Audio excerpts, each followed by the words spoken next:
안녕하세요. 피부과 전문의 닥터페프스 이동기 원장입니다. 안녕하세요. 강남의사 피부과 전문의 닥터 창입니다. 김창식입니다. 지난 시간에 이어서 이번에는 저희가 여드름 흉터 치료에 있어서 PDLLA라고 하는 물질을 이용한 흉터 치료에 대해서 한번 알아보도록 하겠습니다.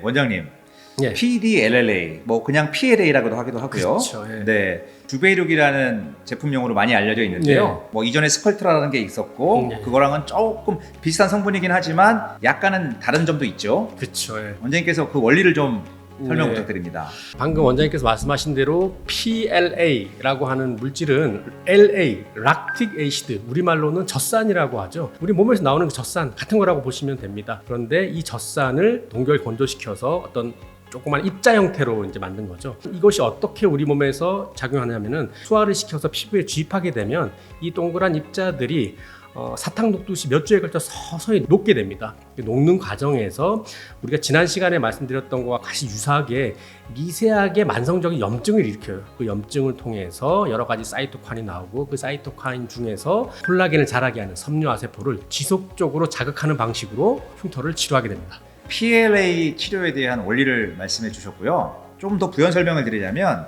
PLA라는 성분은 사실 전부터 쓰여왔습니다. 여러분들 많이 아실 건데요. 스컬트라라는 성분이 있는데요. 주로 여드름 흉터라기보다는 필러의 목적으로 사용이 많이 되었던 것이 스컬트라인데요. 그것은 PLA의 L타입, 즉 PLLA 성분입니다. 그런데 오늘 말씀드리는 PLA는 최근에는 PDLA, D타입의 섞여진 타입으로 많이 사용을 하고 있죠. 예, 맞습니다. 스컬트라는 볼륨 효과는 좋은데 효과가 너무 좋기 때문에 직접 진피에 이렇게 피부에 주입하면은 딱딱 결절이 생기는 위험성이 있죠. 오늘 저희가 설명드릴 PDL 타입의 락틱 애시드는 되게 부드럽기 때문에 피부에 직접 넣어서 콜라겐을 부작용 없이 생성시킬 수 있습니다. 그러면은 이제 이것을 우리가 주입을 해야 되는데요.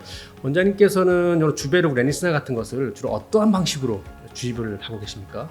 PLA 성분의 어떤 주베룩 레니스나를 활용할 때 그건 좀 가루로 돼 있잖아요. 그쵸. 하얀 가루 입자로 돼 있는데 우선 수화를 시킵니다. 생리식염수 내지는 증류수를 넣어서 수화를 시키는 과정이 필요합니다. 이후에 주사기를 이용해서 주입을 하는데요. 저 같은 경우에는 흉터의 깊이에 따라서 주입 깊이를 조금 다르게 시술을 하고 있는데요. 만약에 조금 피하 지방층까지 침범한 조금 넓은 흉터 같은 경우에는요. 조금 깊숙이 피하 지방층에 넣어주는 경우도 있겠고요. 조금 얕은 흉터 같은 경우에는 가급적 진피층에 넣으려고 그렇게 노력을 하고 있습니다. 원장님께서는 어떤 방법이 있으신가요? 역시 김 원장님 거의 유사한 방식으로 하고 있는 것 같아요. 어차피 우리가 약물이 들어가서 염증을 일으킨 거기 때문에 한 층에 보내기보다는 조금 다양한 층에 보내려고 노력을 하고 있는데 이제 저 같은 경우는 거의 루틴하게 피하 지방층과 진피층의 거의 듀얼 플레인으로 약물을 주입을 하고 있습니다.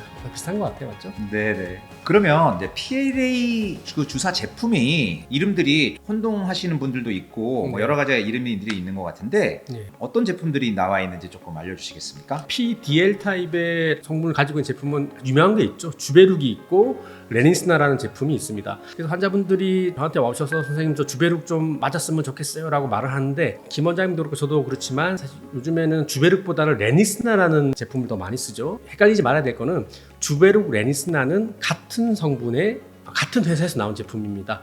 다만 차이가 있다면 주베룩보다 레니스나 입자 크기가 약간 더 크고요. 밀도가 4배 정도 더 진합니다. 흉터 치료 때는 조금 더 진한 약물을 써야 되겠죠. 그래서 보통 레니스나를 쓰게 되고요. 피부 결을 좀 좋게 한다든지 모공을 좁게 할 때는 조금 입자가 더 부드럽고 고운 주베룩을 쓰게 되고요.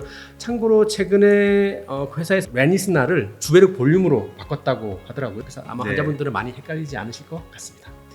그러니까 주베룩이나 레니스나, 주베룩 볼륨 어떻게 보면 같은 성분인데 그 입자의 크기나 농도만 차이가 있어서 시술하시는 원장님들께서 적절하게 선택해서 사용할 뿐이지 어떻게 보면 같은 성분이라고 보면 되겠네요. 그렇죠. 같은 거 보면 되겠습니다. 정말 좋은 약물 같은데요. 원장님은 레니스나 주베룩 같은 경우에 약물을 다른 그 치료법과 병행을 하시는지 주베룩, 레니스나 단독으로 사용하시는지 어떻게 사용하시고 계십니까?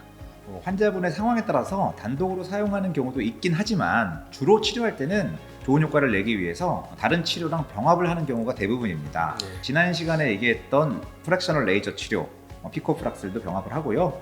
피하 절개라고 우리말로 하는데 서브시전, 도트필, 등등, 또 레이저, 저는 이제 레이저 트림이라고 말해서 레이저로 좀 흉터 부위를 깎아내는 그런 치료도 같이 진행을 하고 있습니다. 원장님께서는 어떤 방법으로 사용을 하시나요?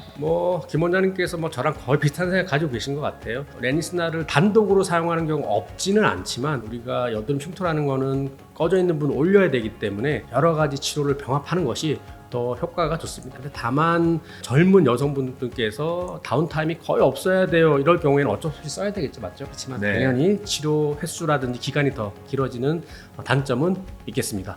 의사 입장에서는 정말 행복한 것 같습니다. 기존의 어떤 프락셔널 레이저, 서브 시전 여러 가지 방법이 있었는데요.